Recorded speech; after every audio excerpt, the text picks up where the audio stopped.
जितना तुम्हें जिंदा रहने का हक है, तुम भी इत्तेफाक से पैदा हुए हो ना, तो ये भी इत्तेफाक से पैदा हो गए, तो दोनों को जिंदा रहने का बराबर का हक है। तुम सिर्फ सब्जियां खाओ, गोश्त खाने की तुम्हें इजाजत नहीं है, ये जुल्म है। बकरे का सदका ही नहीं है इस्लाम में। ये जो कट काट के बकरा सदका करते हैं ना, इसकी कोई हैसियत नहीं है, समझते हो? बार बार ये बात समझा चुका हूं। देखो, इस्लाम में सदका है, बकरा नहीं है। सदके का मतलब क्या होता है? गरीब की हाजत को पूरा करना। तो वो बकरे से ज्यादा होती है, ये पैसों से ज्यादा होती है।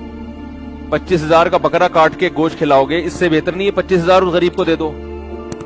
क्या ख्याल है भाई? लेकिन बकरा काट के दे रहे होते हैं। इसका मतलब लोग ये समझते हैं कि खून बहाने से बलाएं टलती हैं, हालांकि ऐसा नहीं है। कोई बलाएं वलाएं नहीं टलती। जानवर का कत्ल करना भी नाजायज है शरीयत में, जब तक कोई जरूरत ना हो।